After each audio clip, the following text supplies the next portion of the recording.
السلام علیکم ورحمۃ اللہ وبرکاتہ۔ الحمد للہ رب العالمین، والصلاة والسلام علی رسولہ الامین، اما بعد۔ اعوذ باللہ من الشیطان الرجیم، بسم اللہ الرحمن الرحیم۔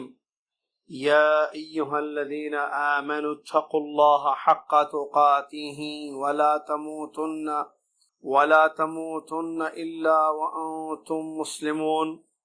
یا ایہا الناس اتقوا ربکم الذی خلقکم من نفس واحدہ وخلق منها زوجها وبث منهما رجالا كثيرا ونساء واتقوا الله الذي تساءلون به والارحام ان الله كان عليكم رقيبا۔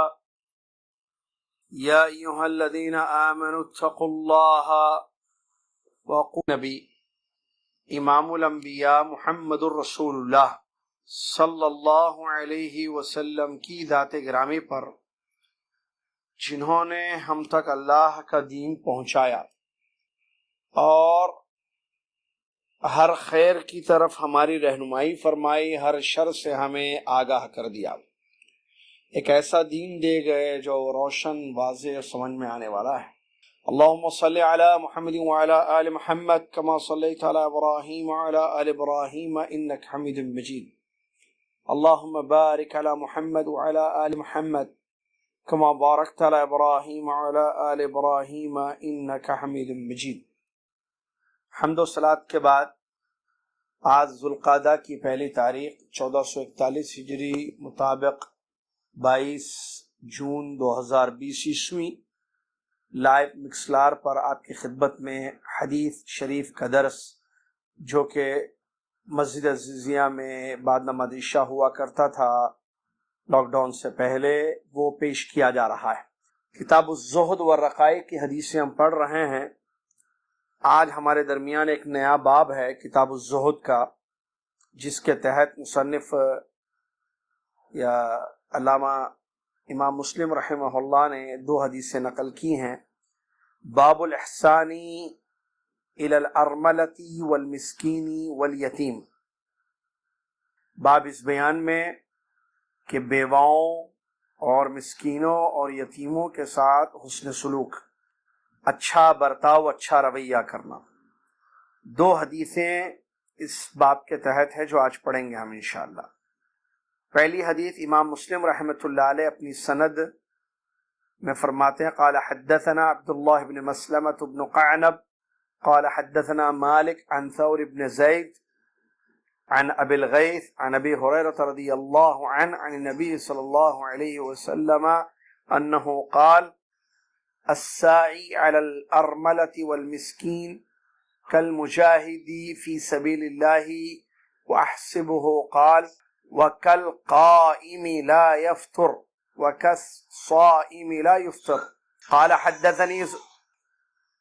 حدثني زهير بن حرب قال حدثنا إسحاق بن عيسى قال حدثنا مالك عن ثور ابن زيد الديلي رضي الله عنه قال سمعت أبا الغيث يحدث عن أبي هريرة رضي الله عنه قال قال رسول الله صلى الله عليه وسلم کافل الیتیم له او لغیره انا وهو كهاتین فی الجنہ۔ واشار مالک رحمہ اللہ بالسبابہ والوسطى۔ تمام تعریف، ہر قسم کی بڑائی اور کبریائی اسے ایک اللہ تبارک و تعالیٰ کے لیے ہے، جو اللہ تبارک و تعالیٰ ہمارا خالق اور مالک ہے۔ اس کے بعد درود و سلام ہوں پیارے نبی امام الانبیاء محمد الرسول اللہ صلی اللہ علیہ وسلم کی ذات گرامی پر، کہ جن کو رب تعالیٰ نے آخری رحمت والے نبی بنا کر ہماری طرف مبعوث فرمایا۔ اللہم صلی علی محمد وعلی آل محمد کما صلیت علی ابراہیم وعلی آل ابراہیم انک حمید مجید۔ اللهم بارك على محمد وعلى آل محمد كما باركت على إبراهيم وعلى آل إبراهيم إنك حميد مجيد۔ حمد و صلات کے بعد یہ جو آج کا باب ہے بہت ہی اہم باب ہے، کتاب الزہد کا، الاحسان الی الارملۃ والمسکین والیتیم۔ بیوہ ارملہ بیواؤں کو کہتے ہیں۔ اس کی دو تفسیر ارملہ کی، ایک یہ کہ وہ عورت جس کی شادی ہو جائے اور اس کے بعد اس کا شوہر فوت ہو جائے، جس کو ہم بیوہ کہتے ہیں۔ ایک معنی یہ بیان کیا گیا، ایک تفسیر۔ دوسری تفسیر ایسی عورت جس کی شادی ہی نہ ہو، شوہر نہ ہو، وہ عورت جس کا شوہر نہ ہو، چاہے وہ فوت ہو جائے یا بن بیاہی وہ ہے، اکیلی ہے، تنہا ہے، دونوں بھی معنی بیان کیا گیا ہے۔ والمسکین، مسکین کہتے ہیں ایسے آدمی کو جس کی زندگی میں گزر بسر مشکل سے ہو رہا ہو، ایک دن کا کھانا ہو تو دوسرے دن کا نہیں ہے، ایک ٹائم کا کھانا ہو تو دوسرے ٹائم کا نہیں ہے، مسکین کہتے ہیں۔ حدیثیں آ رہی ہیں مسکین کے بارے میں بھی، بتائیں گے ابھی ہم آپ کو، لیکن یہاں مفہوم مسکین کا یہی ہے کہ جو محتاج ہو، رعایت کا، مدد کا، جس کے پاس فقر و فاقہ کی زندگی ہو، خوشحال نہ ہو، بدحال ہو، مسکین اس کو کہتے ہیں۔ یتیم وہ بچہ یا بچی جس کے سر سے سایہ مٹ چکا ہو، مطلب والد ان کے فوت ہو چکے ہوں، وہ بچہ یا بچی جن کے والد فوت ہو چکے ہوں۔ تو یہاں یہ باب ہے کہ ان لوگوں کے ساتھ احسان کرنا، ان لوگوں پر احسان کرنا، ان کی ضرورتوں کا خیال کرنا، ان کے لیے کمانا، محنت کرنا، تو اس کا بیان۔ اس سلسلے میں امام مسلم رحمۃ اللہ علیہ اپنی سند میں، جس میں اپنے استاد عبداللہ بن مسلمہ بن قعنب، اور وہ اپنے استاد مالک، اور وہ اپنے استاد ثور بن زید، اور وہ اپنے استاد ابو الغیث، اور ابو الغیث حضرت ابو ہریرہ رضی اللہ تعالیٰ عنہ سے حدیث کو روایت کرتے ہیں، جس حدیث میں اللہ کے نبی صلی اللہ علیہ وسلم نے ارشاد فرمایا: الساعی علی الارملۃ والمسکین کالمجاہد فی سبیل اللہ۔ محنت کرنے والا بیواؤں کے لیے اور مسکینوں کے لیے، دوڑنے والا، جد و جہد کرنے والا اس مجاہد کے جیسے ہے جو اللہ کے راستے میں جہاد کرتا ہے۔ راوی کہتے ہیں میرا خیال ہے کہ آپ صلی اللہ علیہ وسلم نے یہ بھی فرمایا وَكَالْقَائِمِ لَا يَفْطُرُ، اور اس قیام اللیل کرنے والے کی طرح ہے جو رکتا نہیں ہے، یعنی پڑھتا ہی جاتا ہے رات میں نماز۔ وَكَالصَّائِمِ لَا يُفْطِرُ، اور اس روزے دار کے جیسے ہے جو اپنا روزہ چھوڑتا نہیں ہے۔ یہ پہلی حدیث ہے جو بیواؤں اور مسکینوں کی فضیلت، بیواؤں اور مسکینوں کا خیال کرنے والے کے اجر کو بیان کرتی، اس کی فضیلت کو بیان کرتی۔ الساعی علی الارملۃ والمسکین، ارملہ ہم نے بیان کیا بیواؤں کو کہتے ہیں، ایسی عورت جس کا شوہر نہ ہو، تو وہ چونکہ شوہر اس کا خرچ اٹھاتا تھا، اس کی دیکھ بھال کرتا تھا، اس کی رعایت کرتا تھا۔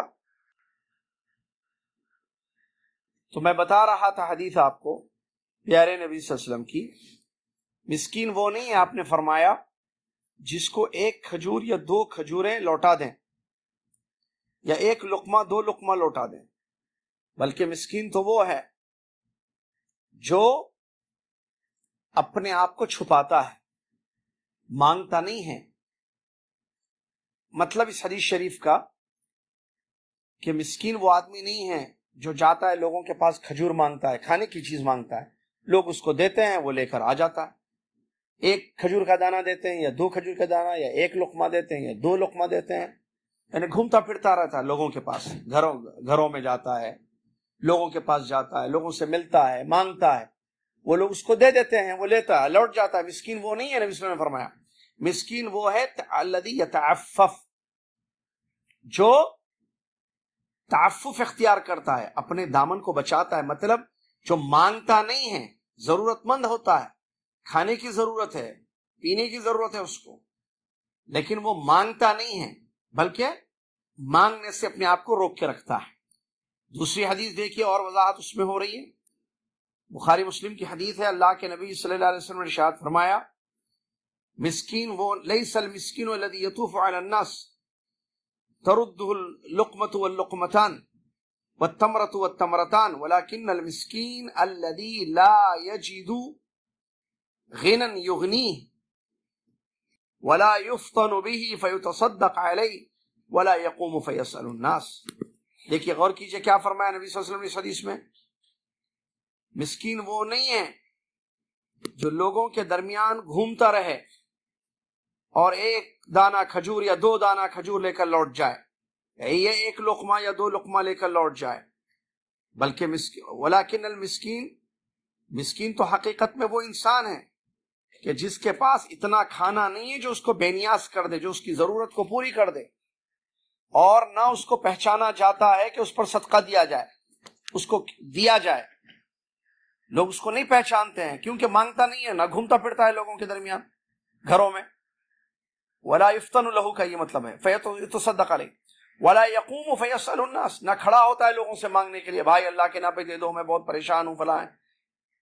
اللہ کے نبی صلی اللہ علیہ وسلم نے فرمایا یہ ہے مسکین۔ تو معلوم ہوا کہ مسکین کون ہے۔ تو یہاں اس حدیث میں جو ہمارے پاس ہے، اللہ کے نبی صلی اللہ علیہ وسلم نے بیان فرمایا کہ ایسی ضرورت مند لوگ، ایک بیوہ ہے اور دوسرا مسکین ہے، دونوں کا ذکر آپ نے کیا اس حدیث میں، بیوہ اور مسکین۔ تو بیوہ اور مسکین کا خیال کرنے والا، ان کے لیے کمانے والا، پیسے جمع کرنے والا، ان کے لیے جد و جہد کرنے والا، نبی صلی اللہ علیہ وسلم نے فرمایا اس مجاہد کی طرح ہے جو اللہ کے راستے میں جہاد کرتا ہے۔ سبحان اللہ، یعنی اس کا اجر بالکل اس مجاہد کی طرح ہے۔ یہ کون؟ السائی، جو محنت کرتا ہے، کماتا ہے، ان کا خیال کرتا ہے، دوڑتا ہے ان کے لیے۔ کس کے لیے؟ بیواؤں کے لیے، ان کی ضرورت کو پورا کرنے کے لیے، بیواؤں کی رعایت کرتا ہے، مسکینوں کا خیال کرتا ہے۔ تو ایسا انسان اللہ کے نبی نے فرمایا اس مجاہد کے جیسے ہے جو اللہ کے راستے میں جہاد کرتا ہے۔ یعنی مجاہد کا جو اجر اللہ تعالیٰ کے یہاں ملے گا، وہی اجر اس کو، اس انسان کو جو بیواؤں کا اور مسکینوں کا خیال کرتا ہے، اس کو بھی ملے گا۔ اور آگے فرمایا وَأَحْسِبُ أَنَّهُ قَالَ، میں سمجھتا ہوں کہ نبی صلی اللہ علیہ وسلم نے یہ بھی فرمایا کہ اس رات میں قیام اللیل، تہجد گزار کے اجر کے برابر ہے جو رات بھر کھڑے ہو کر نمازیں پڑھتا ہے، قیام کرتا ہے، جو تھکتا نہیں ہے، اور اس روزے دار کی طرح ہے جس کو، جو مسلسل روزے رکھتا ہے، اپنے روزے کو نہیں چھوڑتا ہے۔ تو سبحان اللہ، بہت عظیم اجر اللہ کے نبی صلی اللہ علیہ وسلم نے بیان فرمایا۔ تین لوگوں کا نام، یا تو مجاہد کے جیسے اس کو اجر ملے گا، یعنی جہاد کا جو اجر اللہ تعالیٰ کے نزدیک ہے، وہ اجر ان بیواؤں اور مسکینوں کا خیال کرنے والا، ان کے لیے دوڑنے والے کے لیے ملے گا، یا اسی طریقے سے قیام اللیل کرنے والے کو جو اپنے قیام اللیل کا اجر ملتا ہے، یا صائم کو، روزے دار کو جو روزے کا اجر ملتا ہے، وہ اجر اس کو ملے گا۔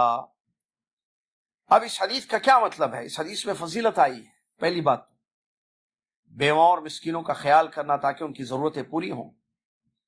اگر بیوہ کی ضرورت پوری ہوتی ہے، اس کے کھانے پینے کا انتظام کوئی کرتا ہے، تو ایسی صورت میں اس کو باہر گھر سے نکلنے کی ضرورت نہیں پیش آئے گی، وہ محفوظ رہے گی، سیف رہے گی اپنے گھر میں، پھر باہر جا کر بازار میں پریشان نہیں ہوگی۔ وہ مسکین کا اگر خیال کر دیا جائے، مساکین کا، تو ایسی صورت میں ان کو پریشانی نہیں ہوگی۔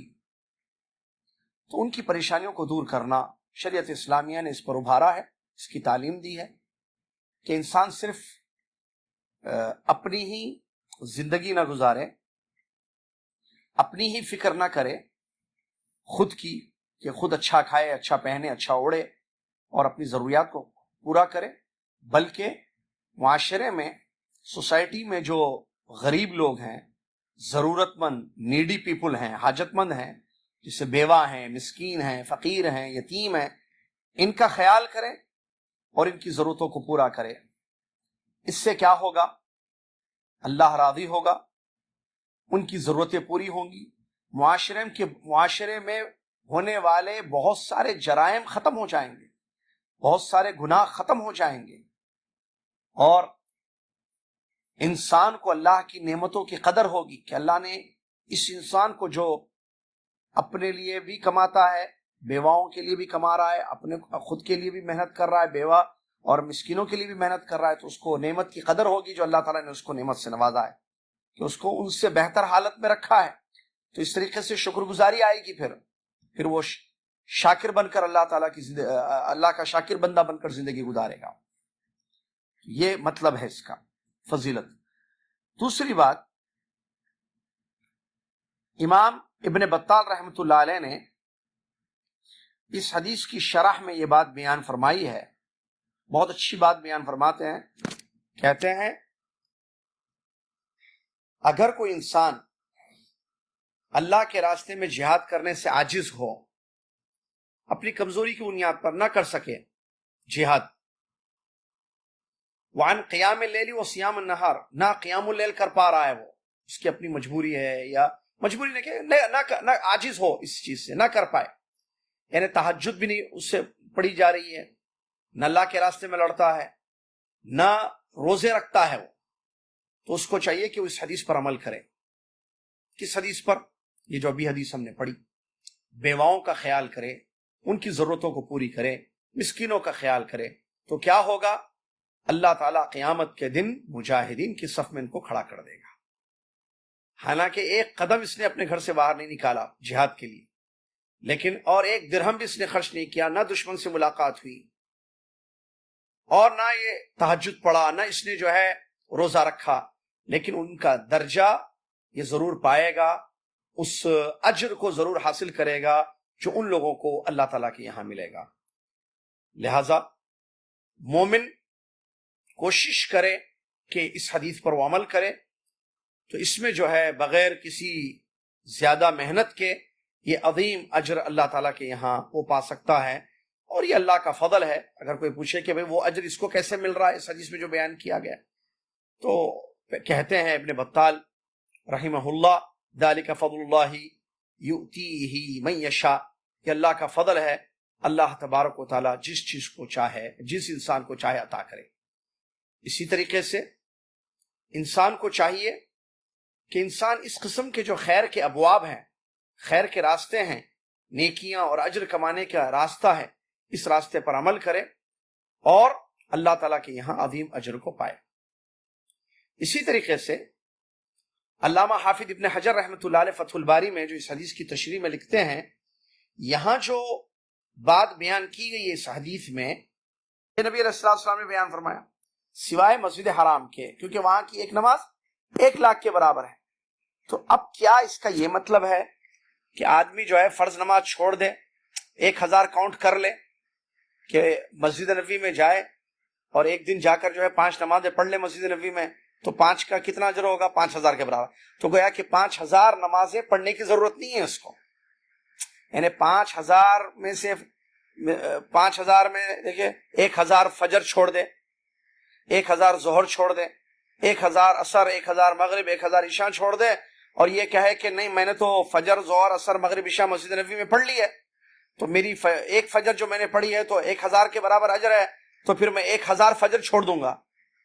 ایسا کوئی بھی نہیں سمجھتا ہے، معلوم ہے نا یہ مسئلہ، اس کو پڑھنا پڑے گا، لیکن اجر میں وہ ضرور ملے گا اس کو، یعنی 1,000 نمازوں کا جو اجر ہے، ایک نماز پڑھنے سے مسجد نبوی میں اس کو ملے گا، اور 1,00,000 نماز پڑھنے کا جو اجر ہے خانہ کعبہ میں، مسجد حرام میں 1 نماز پڑھنے کا اس کو وہ اجر ضرور ملے گا، لیکن اس کا یہ مطلب نہیں ہے کہ وہ نمازیں نہیں پڑھے گا، وہ بات سمجھ رہے نا؟ تو بالکل اسی طریقے سے حافظ ابن حجر رحمۃ اللہ فرماتے ہیں یہ بھی حدیث ہے کہ یہاں جو بتایا گیا کہ مجاہد کے جیسے اس کو اجر ملے گا، یا روزے دار کے اتنا اس کو اجر ملے گا، قیام اللیل کرنے والے کی طرح اس کو اجر ملے گا. تو یہ اجر میں اتنا ہے، اس کا یہ مطلب نہیں ہے کہ فرض اس کا ساقط ہو جائے گا، بلکہ وہ فرض اپنی جگہ ہے، اس کو ادا کرنا ضروری ہے، اس میں کوئی شک نہیں ہے. چاہے جتنی وہ سال بھر اگر بیواؤں کی ضرورتوں کا بہت محنت کرتا ہے، بیواؤں کے لیے، مسکینوں کے لیے، لیکن ایک فرض روزہ بھی اگر چھوڑ دیتا ہے تو اس کو حساب دینا ہوگا، چاہے وہ رمضان کے روزے ہوں یا فرض یا کفارے کے روزے بھی ہوتے ہیں نا جو ضروری ہوتے ہیں، تو وہ ایسے روزے. یہ مطلب ہے یہاں مسئلہ یہی ہے بتانے کا مقصد کہ جزا میں وہ ہوگا، لیکن اجزا نہیں، کافی نہیں ہوگی یہ چیز کافی نہیں ہوگی فرض نمازوں کی جگہ یا فرائض کی ادائیگی کی جگہ، بلکہ صرف جزا میں اس کے لیے یہ چیز جو ہے ہوگی، یعنی بدلہ. جزا کا مطلب بدلہ، اجر اس کو ضرور اللہ تعالیٰ کے یہاں ملے گا. اور کس طریقے سے اس کو کر سکتے ہیں آپ دیکھیے، یہاں ایک بڑا اہم نقطہ علماء اس حدیث کے بارے میں بیان کرتے ہیں کہ شریعت اسلامیہ نے ان ضرورت مندوں کی ضرورتوں کا خیال کرنے کا حکم دیا ہے، اور اس سے جو ہے معاشرے سے جرائم ختم ہوں گے. ورنہ عورت دیکھیے، اب عورت کو سر چھپانے کے لیے گھر چاہیے، کھانا چاہیے، جو اس کا شوہر جو اس کا خرچ اٹھاتا تھا. ٹھیک ہے، شوہر تھا تو شوہر جو ہے، شوہر نے اس کو تحفظ دیا تھا، گھر، چھت، کھانا پینا، اس کی ضروریات، اس کو وہ ادا کر رہا تھا. اب شوہر فوت ہو چکا ہے، یہ بیوہ ہو چکی ہے. اب اگر اس کا خیال نہ کیا جائے تو مجبوراً اس کو باہر نکلنا پڑے گا، اور جب باہر نکلے گی، عورت کی جگہ گھر ہے، جب باہر نکلے گی تو بڑے مسائل ہیں. سارے شریف نہیں ہوتے ہیں باہر، سارے ایمان والے نہیں ہوتے ہیں، بلکہ اس کی عزت کے مسئلے ہیں، پھر اس کے تحفظ کا مسئلہ ہے، اس کی جان کا مسئلہ ہے، اس کی ضروریات کا مسئلہ ہے. کہاں سے کھائے گی، کیا کرے گی، کیسے؟ شوہر کماتا تھا، کھلاتا تھا، اب کون ہے؟ کوئی شوہر نہیں ہے. یہاں بہت اہم نقطہ، اسی لیے بیواؤں، یہ حدیث میں فضیلت آئی ہے کہ بیواؤں کا خیال کرو. آج ہمارے معاشرے میں کتنے ہیں، ہماری سوسائٹی میں بیوہ ہیں، مسکین ہیں، کوئی ان کا خیال کرتا ہے؟ ہمارا جو حال ہے، اللہ معاف فرمائے، کوئی فوت ہو جاتا ہے آدمی محلے میں، ہم جانتے ہیں کہ فلاں آدمی فوت ہو جائے تو جاتے ہیں، پرسہ دیتے ہیں، جس کو پرسہ بولتے ہیں، وزٹ کرتے ہیں، گھر پہ جاتے ہیں، 1 2 3 دن تک تھوڑا سا خیال کیا جاتا ہے. اس کے بعد اس بیوہ کو، اس کے یتیم بچوں کو چھوڑ دیا جاتا ہے. اب وہ اپنا دیکھ لے، سارے لوگ اپنی اپنی زندگی میں مصروف ہو جاتے ہیں، آتے ہیں، تھوڑی بہت تسلیاں دیتے ہیں، اس کے بعد چلے جاتے ہیں. اب کون ان کا خیال کرے گا؟ اس بیچاری کے لیے کون ہوگا جو اس کا خیال کرے، اس کے کھانے کا، اس کے گھر کا، اس کے پہننے کا، اس کے اوڑھنے کا؟ اللہ اکبر. شریعت اسلامیہ نے اس پر ابھارا ہے. دیکھیے، اسی لیے کہا کہ اللہ تعالیٰ ایک مجاہد کو جو اجر دے گا، وہ اجر اس کو بھی دے گا. ایک قیام اللیل کرنے والے کو جو اجر ملے گا اس کو، کیوں؟ کیونکہ یہ خیال کر رہا ہے اس کی ضرورت کو. لہٰذا ہمیں چاہیے کہ ہم اپنے معاشرے میں، اپنی سوسائٹی میں جو بیوہ ہیں، مسکین لوگ ہیں، ان کا خیال کریں، جتنا ہو سکتا ہے ان کے لیے جو ہے ان کی ضرورتوں کا خیال. اگر آپ اسلام کی تاریخ کو پڑھیں تو بیت المال نام کی ایک چیز تھی، جہاں پر لوگ اپنے صدقات، خیرات کو جمع کرتے تھے، اور اس سے بیواؤں کی ضرورتیں پوری ہوتی تھی، مسکینوں کی ضرورت پوری ہوتی تھی، تو جرائم نہیں پائے گئے. سمجھ میں آ رہی بات؟ زکوٰۃ کی باقاعدہ ادائیگی ہوتی تھی، جو کہ فرض چیز ہے. اس کے علاوہ صدقہ خیرات یا بیت المال میں جمع ہوتا تھا، زکوٰۃ کا پیسہ بھی، اور مستحقین تک ان کا حق پہنچایا جاتا تھا. تو اس طریقے سے جرائم سے پاک ایک معاشرہ تھا. لیکن آج جو ہے ایسا معاشرہ نہیں ہے. ہمیں چاہیے ہم لوگوں کو کہ اس حدیث پر عمل کریں، اس حدیث پر عمل کریں. علماء کہتے ہیں جو یہ حدیث سنتا ہے اور اس پر عمل نہ کرے تو غلط بات ہے. آپ عمل کیجئے اس حدیث کو سن کر، اور جتنا ہو سکتا ہے آپ بیواؤں کا خیال کیجئے، راشن پہنچائیے ان کے گھر تک، ان کی ضرورتوں کو پتہ کیجئے، ان کی حالت کو پتہ کیجئے، مسکینوں کو تلاش کیجئے. جو نبی صلی اللہ علیہ وسلم نے بیان فرمایا نا، ہمارے پاس تو مسکین وہی ہے جو ہمارے گھر پر آگے مانگ لے تو ہم روٹی اٹھا کے اس کو دے دیتے ہیں. لیکن محلے میں ایسا مسکین ہے جو نبی صلی اللہ علیہ وسلم نے فرمایا نا، جو آتا نہیں ہے، گھومتا پھرتا نہیں ہے. کیا ہم نے دیکھا اس کے گھر میں روٹی ہے یا نہیں ہے، چاول ہے یا نہیں ہے، کھانے پینے کا مسئلہ ہے یا گھر کی ضروریات ہیں اس کی جو ادا نہیں ہو پا رہی ہیں، کم اس کا جو ہے سیلری کا مسئلہ ہے یا جاب کا ایشو ہے؟ ہمیں چاہیے کہ ان لوگوں کا پتہ کریں اور معلوم کریں کہ کون ہے ہمارے محلے میں، معاشرے میں مسکین، اور ان کا خیال کریں. تو اللہ تعالیٰ کے یہاں یہ عظیم ترین اجر ملے گا. اللہ تعالیٰ ہم سب کو اس پر عمل کرنے کی توفیق عطا فرمائے، آمین. اس کے بعد دوسری حدیث جو دوسری حدیث کے راوی زہیر بن حرب، اسحاق بن عیسیٰ مالک، ثور بن زید الدیلی اور ابو الغیث اور ابو ہریرہ رضی اللہ تعالیٰ عنہ ہیں۔ ابو ہریرہ رضی اللہ تعالیٰ عنہ فرماتے ہیں رسول اللہ صلی اللہ علیہ وسلم نے ارشاد فرمایا یتیم کی کفالت کرنے والا، اس کا اپنا رشتہ دار یتیم ہو یا دوسرا پرایا ہو، کوئی یعنی قرابت دار ہو یا قرابت دار نہ ہو، تو اگر یتیم کی وہ کفالت کرتا ہے تو وہ اور میں اور وہ جنت میں ایسے رہیں گے۔ نبی علیہ الصلوۃ والسلام نے جو عمل کیا اس کو امام مالک جو رحمۃ اللہ علیہ جو راوی ہیں انہوں نے اپنی انگشت شہادت کو، پہلی انگلی کو جو تشہد میں جو انگلی ہلاتے ہیں نا، حرکت دیتے ہیں، وہ انگلی اور دوسری انگلی کو ملا دیا، ایسے ملا کر اللہ کے نبی صلی اللہ علیہ وسلم کا یہ طریقہ بیان کیا کہ نبی صلی اللہ علیہ وسلم نے یہ بات بیان کی ہے، یتیم کی کفالت کریں۔ سبحان اللہ، کتنی عظیم ترین حدیث ہے، دیکھیے بہت بڑی حدیث ہے کہ یتیم کی کفالت کرنا۔ یتیم کس کو کہتے ہیں؟ ہم نے بتایا آپ کو تھوڑی دیر پہلے کہ وہ بچے جن کے باپ نہ ہوں، فوت ہو جائیں۔ اب دیکھیے، اور یتیم کب تک رہتے ہیں؟ جب تک کہ بالغ نہ ہو۔ چھوٹے بچے ہیں، باپ کا سایہ سر سے اٹھ گیا ہے، مطلب باپ فوت ہو گیا ہے، اب بچہ ہو یا بچی ہو، اب ان بچوں کا جو معصوم ہیں ان کا خیال کرنے والا ان کا ابا تھا، ان کے والد تھے جو کماتے تھے، ان کو کھلاتے تھے، پلاتے تھے، ان کو چھت دی تھی اور ان کی ضرورتوں کا خیال کرتے تھے۔ اب وہ باپ کا سایہ سر سے ختم ہو چکا ہے، اب ان معصوم بچے جو نابالغ ہیں، جو نہیں جانتے ہیں کمانا، کما نہیں سکتے ہیں، نہ اپنی ضروریات کو پورا کر سکتے ہیں، کون خیال کرے گا؟ خیال کرنا چاہیے۔ اسی لیے اللہ کے نبی، بہت بڑی حدیث ہے، آپ نے سنی ہوگی یقیناً، بہت عظیم ترین حدیث ہے، یتیم کی کفالت کرنے والا، نبی علیہ السلام فرماتے جنت میں میرے ساتھ ایسے ہوگا، سبحان اللہ، میں اور وہ جنت میں ایسے ہوں گے۔ کیسے؟ دو انگلیاں ملا کر نبی صلی اللہ علیہ وسلم نے بیان کیا، انگشت شہادت اور دوسری، یعنی دیکھیے اگر آپ ملا کر دیکھیے ایسے ابھی تو دو انگلیوں کے درمیان یعنی اوپر جو حصہ ہے نا، تھوڑا سا فاصلہ ہے، بیچ کی بات نہیں ہے۔ انگلی کا مطلب کیا ہے؟ بعض لوگوں نے غلط سمجھا، اس کا مطلب ایسے چپک کے رہیں گے، ایسا نہیں مسئلہ ہے وہاں، مطلب قریب ہوں گے، وہ دور نہیں ہوگا نبی صلی اللہ علیہ وسلم سے، وہ قربت مراد ہے۔ کیسے؟ دو انگلیوں کو ایک جگہ کر کے دیکھیے، پہلی انگلی تھوڑی چھوٹی ہے، دوسری انگلی ذرا بڑی ہے، تو دونوں انگلیوں کے درمیان اتنا تھوڑا سا جو ہے وہ رہتا ہے، کیا کہتا ہے، ڈسٹنس نہیں کہہ رہا ہوں میں، دونوں انگلیوں کے بیچ کی بات نہیں کر رہا ہوں میں، اوپر کا حصہ انگلی کا، ٹھیک ہے، انگلی کے اوپر کا حصہ، تو دوسری انگلی ذرا لمبی ہے، پہلی انگلی ذرا چھوٹی ہے، تو دونوں میں جو فرق ہے کم ہے، تھوڑا سا ہے۔ تو اللہ کے نبی صلی اللہ علیہ وسلم کا مطلب یہی حدیث کا، جنت میں وہ میرے ساتھ ہوگا، سبحان اللہ، یعنی میرے قریب ہوگا۔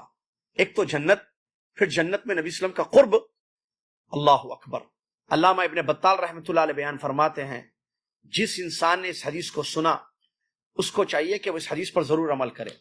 کون سی حدیث؟ یتیم کی کفالت کرنے والی حدیث۔ کیوں؟ کیونکہ اس حدیث پر عمل کرنے کا فائدہ یہ ہوگا کہ قیامت کے دن جنت میں وہ رسول اللہ علیہ وسلم کی رفاقت اس کو حاصل ہوگی، نبی علیہ الصلوۃ والسلام کی رفاقت حاصل ہوگی اس کو، اللہ اکبر۔ تو یہ ایک بہت بڑی فضیلت کی بات، بڑے اجر کی بات، بڑے اونچے مقام کی بات ہے، لہٰذا انسان اگر اس کو پانا چاہے، کون نہیں چاہے گا کہ یہ چیز ملے اس کو، تو یتیموں کو تلاش کیجئے، یتیموں کی کفالت کیجئے۔ یہ حدیث بالکل اسی طریقے سے ہے جیسا کہ ایک حدیث ہے، اللہ کے نبی علیہ الصلوۃ والسلام نے بیان فرمایا بعثت انا والساعۃ کہاتین، میں اور قیامت ایسی بھیجی گئی ہیں۔ وہاں بھی نبی صلی اللہ علیہ وسلم نے کیا کیا؟ اپنی انہی دونوں انگلیوں کو ملایا، میں اور قیامت، مطلب میرا نبی بن کر آنا اور اس کے بعد قیامت کا واقع ہونا میں فرق اتنا ہی ہے جتنا دو انگلیوں کے لمبائی میں ہے، دو انگلیوں کی لمبائی میں جو فرق ہے بالکل اتنا ہی ہوگا۔ یہاں بہت بڑا یہ فائدہ ہے اور بہت بڑی بات ہے، بڑے اجر کی، یتیم کی کفالت کرنا۔ کفالت کا مطلب کیا ہے؟ کفالت کا مطلب ہوتا ہے کہ آپ یتیم کی ضرورتوں کو پورا کریں، اس کی پوری تفصیل ہے، ٹھیک ہے۔ نمبر ایک، اگر یتیم کے والد نے مال چھوڑا ہے، ٹھیک ہے، کفالت کا مطلب دیکھیے، یتیم کے والد نے مال چھوڑا ہے اب، یا تجارت چھوڑی ہے، تو اب ان کا کوئی قرابت دار اگر ہو یا نہ ہو تو دوسرا کوئی آدمی اس مال، اس تجارت کو کنٹینیو کرے اس مال کو بزنس میں لگائے، اور جو منافع ہوتا ہے، جس منافع سے ان کے والد اپنی بچوں کی ضرورتوں کو پورا کرتے تھے، یہ انسان جو کفیل ہے، کفالت کر رہا ہے، خیال کر رہا ہے، وہ ان کی ضرورتوں کو پورا کرے. ٹھیک ہے، ایک بات. دوسری بات، اس سلسلے میں بڑی حدیثیں ہیں، میں خلاصہ کر رہا ہوں وقت کا خیال کرتے ہوئے.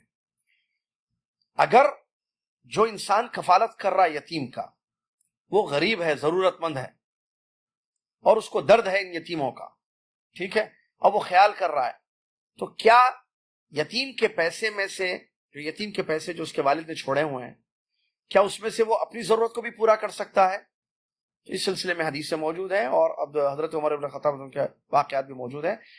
اگر واقعی وہ ضرورت مند ہے، غریب ہے، مسکین ہے، وہ کون؟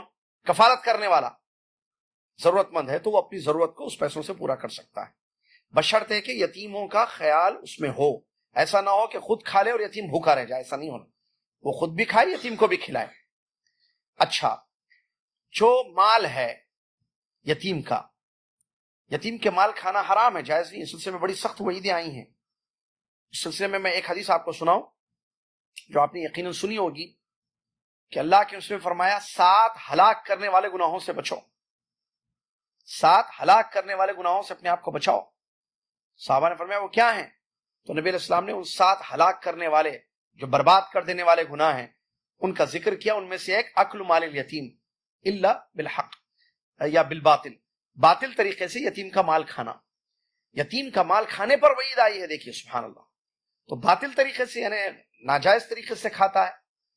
جیسے اس کا پیسہ تھا، بچے تھے، ان کو کیا معلوم ہے، پیسہ، تجارت، جائیداد پورا ہڑپ کر گیا. یتیم بڑے ہوئے، ان کو پتہ ہی نہیں چلا وہ کیسے بڑے ہو گئے. بہرحال معاشرے والوں نے ان کو دیکھ لیا. یہ حرام ہے، نعوذ باللہ. سخت وعیدیں آئی ہیں، سخت وعیدیں آئی ہیں. قرآن کی آیتوں میں یہ بیان کیا گیا کہ جو یتیم کا مال ناحق کھاتا ہے، گویا کہ اپنے پیٹ میں آگ کو بھر رہا ہے. دیکھیں یتیموں کا کتنا خیال کیا گیا شریعت اسلامی. لہذا انسان جو ہے یتیم کے مال کو اگر وہ کفالت کرتا ہے تو بہت اچھی چیز ہے، کفالت کرنا چاہیے. اور اس کی شکل یہ ہو سکتی ہے، کر رہی ہیں تو اسی صورت میں جو ہے آپ اس میں شامل ہو جائیں. یتیموں کے سلسلے میں بڑی حدیثیں آئی ہیں. میں اس کو بیان کرنے سے پہلے ایک بات جو اس حدیث کے بارے میں بیان کی گئی ہے، بڑی اہم بات، وہ میں آپ کو بتا دوں. اس حدیث کے بارے میں بیان کیا گیا کہ کیا مطلب جنت میں نبی صلی اللہ علیہ وسلم کے ساتھ وہ ہوگا. پیارے نبی صلی اللہ علیہ وسلم تو ظاہر بات ہے سب سے اونچا درجہ جنت میں ان کا ہوگا. انبیاء کے ساتھ ہوں گے ہمارے نبی صلی اللہ علیہ وسلم. تو امتی اگر کفالت کرتا یتیم کی تو کیا وہ بھی نبی کے ساتھ ہوگا؟ تو یہ مطلب نہیں ہے، کیونکہ وہ مقام خاص ہے جو پیارے نبی صلی اللہ علیہ وسلم کو جنت میں دیا جائے گا. وہاں نبی صلی اللہ علیہ وسلم کے علاوہ اور کوئی نہیں ہوگا. یہاں مراد ہے قریب رہے گا، وہ دور نہیں رہے گا.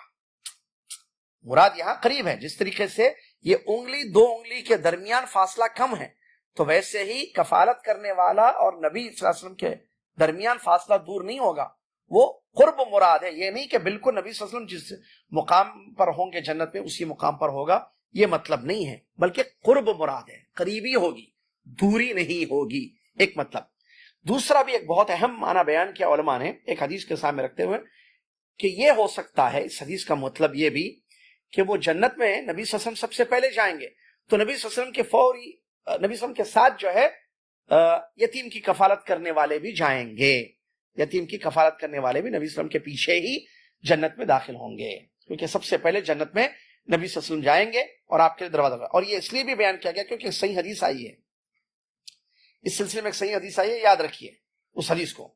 ابو ہریرہ رضی اللہ عنہ کی حدیث ہے، نبی صلی اللہ علیہ وسلم فرماتے ہیں انا اول من یفتح باب الجنہ، انا اول من یفتح باب الجنہ فاذا امرأة تبادرنی فاقول من انت فتقول انا امرأة تأیمت على ایتام لی. الحدیث او کما ورد. نبی علیہ السلام فرماتے، او کما قال رسول اللہ، نبی صلی اللہ علیہ وسلم فرماتے، اس حدیث کو غور سے سنیے تاکہ ہمیں ہماری جو باب کی حدیث ہے کہ یتیم کی کفالت کرنے والا نبی صلی اللہ علیہ وسلم کے ساتھ ہوگا جنت میں کا مطلب ہمیں اس حدیث سے سمجھ میں آ جائے گا اور کلیئر. جو علماء نے بیان کیا کہ وہ داخل ہوگا نبی صلی اللہ علیہ وسلم کے ساتھ جنت میں، یہ مطلب ہے دخول، قرب کے ساتھ. کیا ہے یہ حدیث جو ابھی میں نے پڑھی آپ کے سامنے، جو صحیح روایت؟ نبی صلی اللہ علیہ وسلم فرماتے ہیں کہ میں پہلا انسان قیامت کے دن رہوں گا جو جنت کا دروازہ کھولے گا، یعنی میں کھلواؤں گا جنت کا دروازہ اور میرے لیے جنت کا دروازہ کھولا جائے گا۔ تو جب جنت کا دروازہ کھولا جائے گا اور میں جنت میں داخل ہوں گا تو میں دیکھوں گا کہ ایک عورت میرے ساتھ جنت میں داخل ہو رہی ہے۔ نبی صلی اللہ علیہ وسلم نے فرمایا میں پہلا انسان رہوں گا جو جنت میں داخل ہوں گا، جنت کا دروازہ کھولوں گا میں۔ فَإِذَا امْرَأَةٌ تُبَادِرُنِي، تو میں وہاں دیکھوں گا کہ ایک عورت میرے ساتھ جنت میں داخل ہو رہی ہے۔ فَأَقُولُ، تو میں کہوں گا مَنْ أَنْتِ، اے عورت تم کون ہو؟ تو وہ عورت کہے گی فَتَقُولُ أَنَا امْرَأَةٌ، میں وہ عورت ہوں کہ میرے ماتحت کچھ یتیم تھے اور میں نے ان کی کفالت کی تھی، میں نے کچھ یتیموں کی کفالت کی تھی۔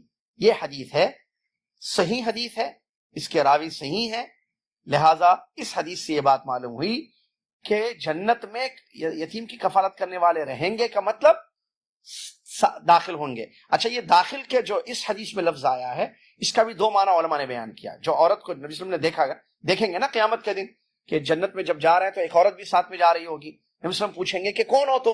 تو عورت کہے گی میں نے دنیا میں جو ہے یتیموں کی کفالت کی تھی، یا یتیم میرے ماتحت تھے بہت سارے یتیم، ایک نہیں، ایتام کا لفظ ہے، یعنی ایک سے زیادہ یتیم، یعنی دو سے زیادہ یتیم۔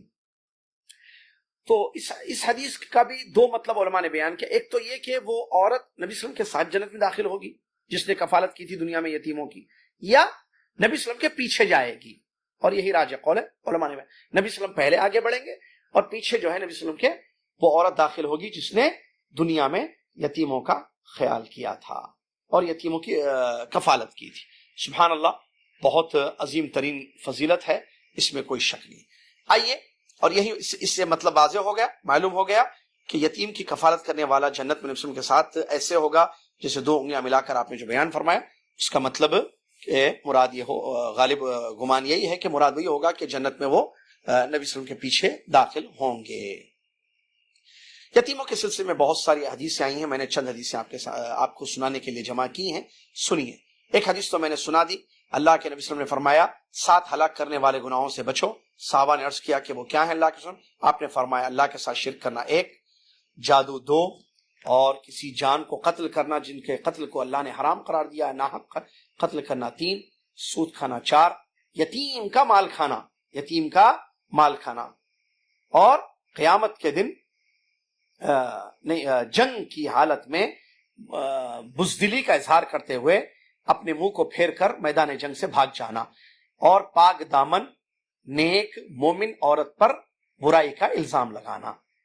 یہ جو ہے بخاری کی حدیث ہے جس میں 7 ہلاک کرنے والے گناہوں کا ذکر ہے، اس میں موضوع سے متعلق اکل مال الیتیم ہے، یتیم کا مال کھانا ہے۔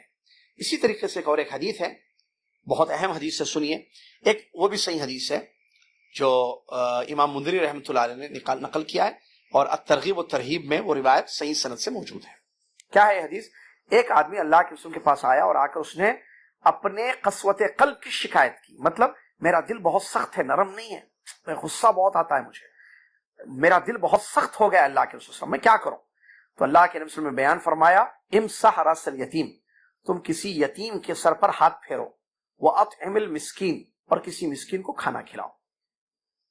ابو ہریرہ اس حدیث کے راوی ہے۔ تو نبی صلی اللہ علیہ وسلم نے اس سخت دل آدمی کو علاج بیان کیا کہ اس کا دل نرم کیسے ہوگا، یہ سختی دل کی کیسے ختم ہوگی۔ 2 کام وہ کرے، ایک مسکین کو کھانا کھلائے، اور دوسرا یتیم کے سر پر ہاتھ پھیرے۔ جب یتیم کے سر پر ہاتھ پھیرے گا تو اس سے اس کے دل کی قسوت اور سختی ختم ہو جائے گی، اور مسکین کو کھانا کھلائے گا تو اس سے بھی اس کے دل کی سختی ختم ہو جائے گی۔ اسی طریقے سے ایک حدیث ہے، ابو زبیر رضی اللہ عنہ فرماتے ہیں میں نے جابر رضی اللہ عنہ کو سنا فرماتے ہوئے، جو جابر رضی اللہ عنہ جابر انصاری صحابی ہے، یتیم کے مال کے بارے میں آپ نے بیان فرمایا کہ یتیم کا مال کا خیال کرنا اور اس مال کی جو ہے حفاظت کرنا، اس کا ایک معنی بیان کرتے ہیں کہ اس کی زکوٰۃ بھی ادا کرنا۔ یعنی دیکھیں کتنی اہمیت آئی ہے کہ یتیم کے مال کی زکوٰۃ کو بھی آپ کو ادا کرنا پڑے گا، جو یتیم کی کفالت کرتا ہے یا اس کا والی ہوتا ہے یا اس کی دیکھ بھال کرتا ہے، اس کی زکوٰۃ تک ادا کرنا ہوگا۔ سبحان اللہ۔ اسی طریقے سے ایک حدیث ہے، اللہ کے نبی صلی اللہ علیہ وسلم فرماتے ہیں، اس حدیث میں وہ بھی صحیح روایت ہے، امام سیوطی رحمۃ اللہ نے جامع صغیر میں روایت کیا ہے صحیح سند سے، اور اس حدیث میں اللہ کے رسول نے بیان فرمایا اللہ سے ڈرو نماز کے بارے میں، اللہ سے ڈرو نماز کے بارے میں، 3 مرتبہ آپ نے فرمایا اللہ سے ڈرو نماز کے بارے میں، اللہ سے ڈرو اپنی لونڈیوں کے بارے میں، اور اس کے بعد تیسری بات بیان فرمایا اتقوا اللہ فی الضعیفین، 2 کمزور لوگوں کے بارے میں اللہ سے ڈرو، 2 کمزور لوگوں کے بارے میں اللہ سے ڈرو۔ کون 2 کمزور؟ المرأۃ الارملہ والصبی الیتیم، ایک بیوہ عورت اور دوسرا یتیم بچہ۔ تو نبی صلی اللہ علیہ وسلم نے اس حدیث میں جہاں اور چیزوں کے معاملے میں اللہ سے ڈرنے، عبادات کے معاملے میں اللہ سے ڈرنے کا حکم دیا، وہاں پر 2 کمزور لوگوں کے بارے میں اللہ سے ڈرنے کا حکم دیا، کیونکہ یہ کمزور لوگ ہوتے ہیں، ضرورت مند حاجت مند ہوتے ہیں، ایک بیوہ کمزور عورت اور دوسری یتیم بچہ۔ اسی طریقے سے ایک حدیث ہے، آخری حدیث جو میں نے جمع کی آپ سے آپ کو سنانے کے لیے، اور وہ بھی جامع صغیر میں امام علامہ سیوطی رحمۃ اللہ علیہ نے صحیح سند سے روایت کیا ہے، اس کے راوی ابو ہریرہ رضی اللہ تعالیٰ عنہ ہیں۔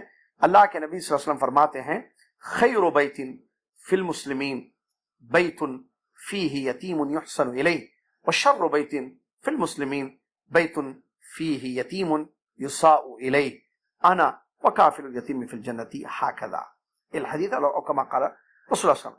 نبی علیہ السلام ارشاد فرماتے ہیں مسلمانوں کا سب سے اچھا گھر، دیکھیں مسلمانوں کے گھر ہوتے ہیں، آپ کا گھر ہے، میرا گھر ہے، ہر ایک کا گھر ہوتا ہے، سب سے بہترین گھر کون سا ہے؟ سنیے، نبی صلی اللہ علیہ وسلم فرماتے ہیں مسلمانوں کا سب سے اچھا گھر وہ گھر ہے جس میں کوئی یتیم رہتا ہو اور اس یتیم کے ساتھ اچھا برتاؤ کیا جا رہا ہو، سبحان اللہ۔ اور آگے فرمایا سب سے بدترین گھر مسلمانوں کا وہ ہے کہ جس گھر میں کوئی یتیم ہو اور اس کے ساتھ بدسلوکی کی جائے۔ پھر فرمایا میں اور یتیم کی کفالت کرنے والا جنت میں ایسے رہیں گے جیسے یہ 2 انگلیاں، ملا کر آپ نے انگلی بیان کی۔ تو اس حدیث پر بھی غور کیجئے، اس حدیث میں بہترین گھر بیان کیا گیا جس گھر میں کسی یتیم کی پرورش ہو اور یتیم کے ساتھ حسن سلوک کیا جائے، بالکل اپنے بیٹے کے جیسا۔ اور بھی روایت ہے صحابہ کہ یتیم کے جیسے صحابہ پوچھتے تھے کہ یتیم کے ساتھ ہم کیسے رہیں، کہا کہ تم اپنے بیٹے کے ساتھ کیسے رہتے ہو، ویسے ہی یتیم کے ساتھ بھی رہو، سبحان اللہ۔ یہ تمام حدیثیں یتیموں کا خیال کرنے اور ان کے ساتھ حسن سلوک کرنے اور پر ابھارنے والی حدیثیں ہیں، لہٰذا ہمیں چاہیے کہ اس طرف خاص توجہ دیں۔ کتنے یتیم ہیں انڈیا پاکستان میں جن کی آپ کفالت کر سکتے ہیں؟ آپ یہاں ریال کماتے ہیں، آپ کو پتہ ہے 1 ریال کے انڈیا میں 20 روپے ہوتے ہیں، اور میرے خیال سے 27 یا 30 روپے تو پاکستان کے بنتے ہیں۔ تو اگر آپ اپنی کمائی میں سے تھوڑا سا پیسہ مختص کر دیں، خاص کر دیں یتیموں بیواؤں کے خیال کرنے کے لیے، ان کی کفالت کے لیے، تو کتنا اجر ملے گا، آپ کے مال میں کتنی برکت ہوگی، اللہ کتنا راضی ہوگا بتائیے۔ اور وہ لوگ جو بھوکے ہوں گے، کھائیں گے آپ کے پیسوں سے، ٹھیک ہے، آپ کے پیسوں سے ان کی جائز حلال ضروریات پوری ہوں گی، تو آپ ذرا غور کیجئے کہ اللہ تعالیٰ کے نزدیک کتنا اجر آپ کو ملے گا، اللہ کتنا خوش ہوگا، ایک۔ اور دوسری بات، وہ لوگ جب ہاتھ اٹھا کر دعا کریں گے آپ کے حق میں، آپ کے لیے دعا کریں گے، تو وہ دعائیں کتنے فائدہ مند ہوں گی آپ کے لیے، اس پر بھی ذرا غور کر لیجئے۔ آخر میں اللہ سے دعا ہے کہ اللہ تعالیٰ ہم سب کو ان دونوں حدیثوں پر عمل کرنے کی توفیق عطا فرمائے، یتیموں، بیواؤں، مسکینوں کا خیال کرنے کی توفیق عطا فرمائے اور یتیموں کی کفالت کرنے کی توفیق عطا فرمائے، آمین۔ وآخر دعوانا الحمدللہ رب العالمین۔ السلام علیکم ورحمۃ اللہ وبرکاتہ۔